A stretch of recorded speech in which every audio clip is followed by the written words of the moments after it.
Hello everyone, welcome back. And first off, I just want to apologize. I haven't really made any videos in the past week or two. I had some family come up and visit, so I didn't make many videos. And also, I think news regarding Barcelona, there wasn't that much to talk about really.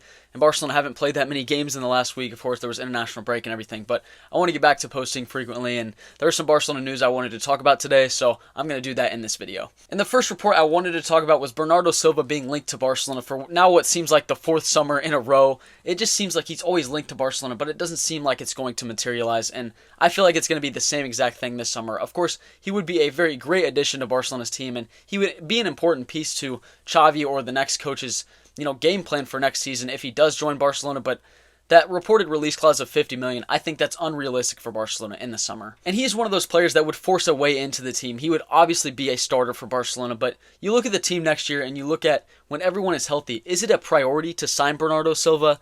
In my opinion, it's not. I think he's a great player. Of course, he's one of the best in the world in his position, and everything he does to the team, it's so important. He's such a hardworking player, very technically sound. I think, of course, he would be a great addition to Barcelona, but is he a priority for Barcelona's team next season? Given how many other midfielders are on the team, I don't believe he would be. Since Xavi has been appointed the head coach of Barcelona, there are no doubts he wants Barcelona to sign Bernardo Silva, and I don't think anyone questions the quality that Bernardo Silva possesses, and of course he would be a huge addition to the team, but I just think with the other players that Barcelona, they should be looking to sign in the summer, and them planning for the future, I just think it might be too late for Barcelona to sign Bernardo Silva right now. And this whole Bernardo Silva situation, it reminds me when Gerard Romero, he just disrupted all the Barcelona fans around the world, and he said this incredibly big news, Barcelona is going to sign this incredible player, and it just happened to be Bernardo Silva on the last day of deadline day. I think it was 2 years ago, and that's, for me, when Gerard Romero lost some credibility. I could not believe he just made that story up, and well, maybe there was some credibility, but it just didn't seem like it was ever going to happen. It's deadline day, and the way that he was explaining it, it seemed like Barcelona were going to re-sign Messi. That was the only way that excitement would have been, worth it, but still. I just don't think Barcelona, at this point in time, they would be able to sign Bernardo Silva, and if they had 50 million to spend, I feel like they should be spending it elsewhere. And don't get me wrong, Bernardo Silva is a great player. He's one of the best in the world in his position, and he's such a key part of Pep Guardiola's Man City. So there are no doubts about his quality, but I just think, given the other positions that Barcelona need to look into in the summer, I just don't think it's going to happen this summer. And is he a priority? I don't think Barcelona should make him one. But again, if Bernardo Silva is playing for Barcelona in the summer, if he signs for Barcelona, I would be very happy to watch him play for Barcelona next season. That would be incredible. I just don't think it's going to happen, and I don't think Barcelona, they should be putting 50 million on Bernardo Silva. And if this was 5 years ago when we didn't really know the damage that Bartomeu did to Barcelona's financial situation, yeah, 50 million for Bernardo Silva, that would be great. That would be a steal in this market, but I just think right now, Barcelona, they have to plan for the future, and I believe with the other positions that they need to sign in the summer, I don't think Bernardo Silva, he will be joining Barcelona in the summer, but I could be wrong. And another player that Barcelona have been heavily linked to in the last few weeks is Onana, who's a defensive midfielder for Everton, and I will be completely honest, I have not watched him enough.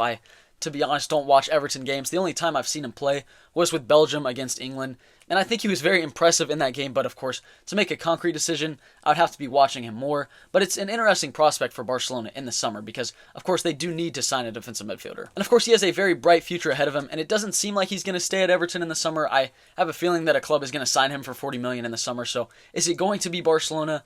22 years old, defensive midfielder in a position that Barcelona, of course, they really need to look into and reinforce in the summer. It's definitely an interesting prospect. Just from highlights that we've watched, I think he is very impressive, and I think he would fit into Barcelona very well, but I think of those highlights that we watched with Arthur Melo, and we thought he was going to be the next Xavi. I really like to watch players live just to get a good feel of what they bring to 90 minutes and how much they could potentially help Barcelona, so I don't want to make a concrete decision now.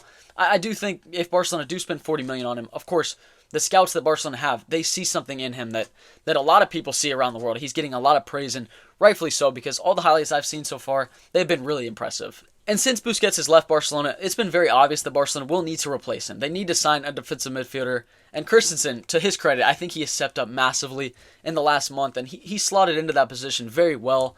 But I see him more as a placeholder, and possibly if the defensive midfielder that Barcelona signed in the summer gets injured, then yeah, Christensen could step up into that position. And who knows, if Barcelona, they're not able to sign anyone in the summer, then yeah, I could see Christensen playing in that position next season. But I just think a lot rides on him, and I would much rather Barcelona they play Christensen, but they also sign another defensive midfielder in the summer. Having two defensive midfielders, I think that would be the best bet for Barcelona going forward. And for Christensen, he has already cemented his place in Barcelona's team next season because the fact that he can play great as a center back, he doesn't make that many errors, and then also being able to step up into the midfield, that's massive for Barcelona.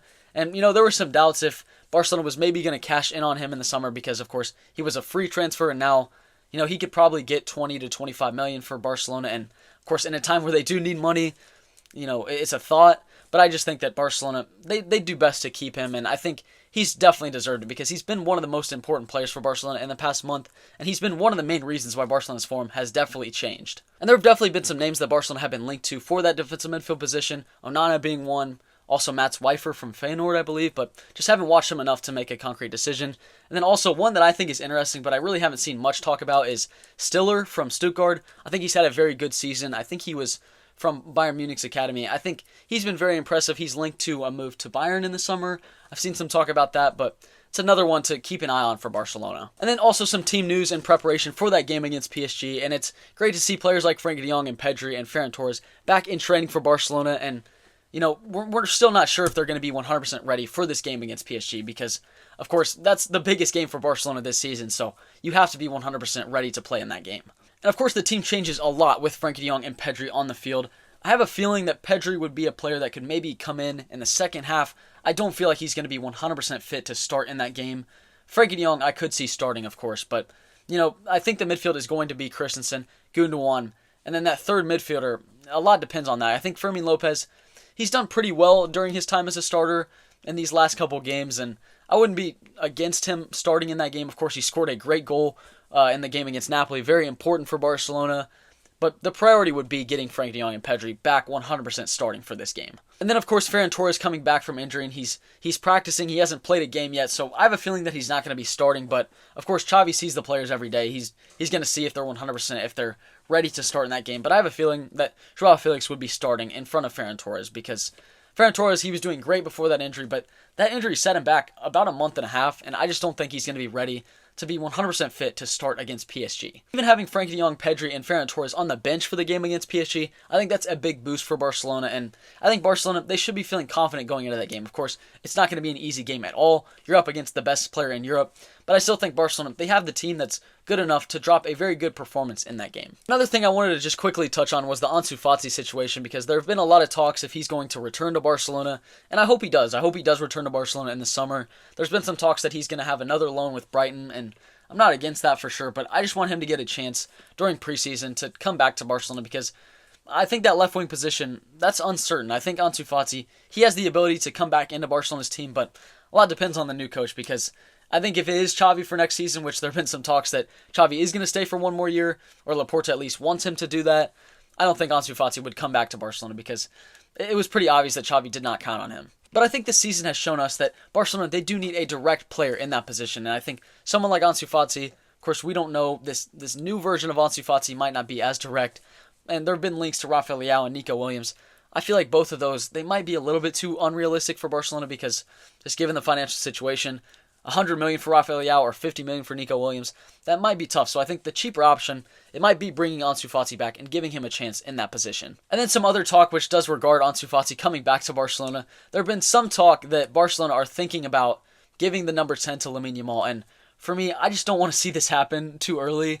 I just think, at 16 years old, to get the number 10 for Barcelona, I think that's just a lot of pressure that I don't think Lamine Yamal deserves. I think he's playing freely right now, and, a number, I think maybe that could be just like outside factors. I don't know if it would impact Lamine Yamal, but, I'm just not really worried about the number that he has. I just think he has so much enjoyment on the field, and he just doesn't play with any pressure, and I want that to continue next season. And then some other team news around Mikhail Faye, or Faye. I'm not exactly sure how to pronounce his last name, but of course we've all seen the highlights. We all see how much praise he has playing in Barcelona's B team right now, and there are reports that he is going to be playing for Barcelona's first team next season, and 100% I think that's the right idea. I would love to see him, get a couple performances with the first team at the end of this season, depending on how the season is going. And anyways, I felt like there was a lot to talk about with Barcelona, about Bernardo Silva, about Onana, about Ansu Fati. Really, a lot of stuff is going on around the club, and of course, the coaching situation, it's still not determined if Xavi is going to be coaching next year. I thought it was pretty obvious that he was not going to be coaching, but now there's so many reports that Laporta wants him to continue next season. and he's confirmed that in his press conferences that he wants Xavi to stay. We'll see how that all goes in the summer. And as always, thank you very much for watching my video. I really do appreciate it, and I'm going to try and be consistent. I am going to go visit my family next weekend, so I probably won't be as consistent, but I'm going to try and get as many videos out as possible because I love talking about this stuff, and thank you again for all the support. Visca Barca, I hope you all have a great rest of your weekend. Thank you.